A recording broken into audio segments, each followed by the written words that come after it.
appartiendra jusqu'à l'année de la liberté, puis il retournera au prince. Ses fils seuls posséderont ce qu'il leur donnera de son héritage. Le prince ne prendra rien de l'héritage du peuple, il ne le dépouillera pas de ses possessions. Ce qu'il donnera en héritage à ses fils, il le prendra sur ce qu'il possède, afin que nul parmi mon peuple ne soit éloigné de sa possession. Il me conduisit par l'entrée qui était à côté de la porte, dans les chambres saintes destinées aux sacrificateurs, vers le septentrion. Et voici, il y avait un lieu dans le fond, du côté de l'Occident. Il me dit, « C'est le lieu où les sacrificateurs feront cuire la chair des sacrifices de culpabilité et d'expiation, et où ils feront cuire les offrandes, pour éviter de les porter dans le parvis extérieur et de sanctifier le peuple. » Il me conduisit ensuite dans le parvis extérieur, et me fit passer vers les 4 angles du parvis. Et voici, il y avait une cour à chacun des angles du parvis. Aux 4 angles du parvis, il y avait des cours voûtées, longues de 40 coudées et larges de 30. Toutes les 4 avaient la même mesure, dans les angles. Un mur les entourait toutes les 4, et des foyers étaient pratiqués au bas du mur tout autour.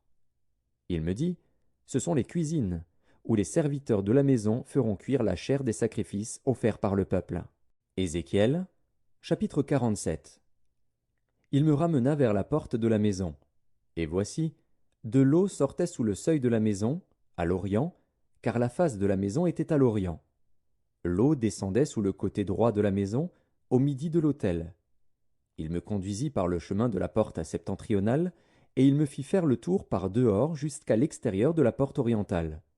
Et voici, l'eau coulait du côté droit. Lorsque l'homme s'avança vers l'orient, il avait dans la main un cordeau, et il mesura 1000 coudées.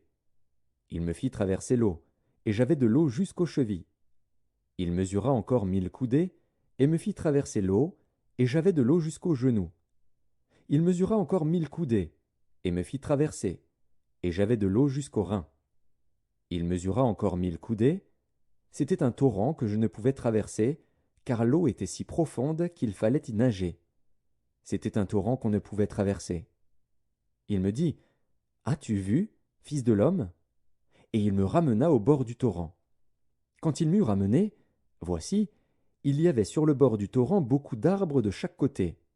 Il me dit, « Cette eau coulera vers le district oriental, descendra dans la plaine, et entrera dans la mer. Lorsqu'elle se sera jetée dans la mer, les eaux de la mer deviendront saines. Tout être vivant qui se meut vivra partout où le torrent coulera, et il y aura une grande quantité de poissons. Car là où cette eau arrivera, les eaux deviendront saines, et tout vivra partout où parviendra le torrent. Des pêcheurs se tiendront sur ses bords. Depuis En-Guédi jusqu'à En-Eglaïm, on étendra les filets. Il y aura des poissons de diverses espèces, comme les poissons de la grande mer, et ils seront très nombreux.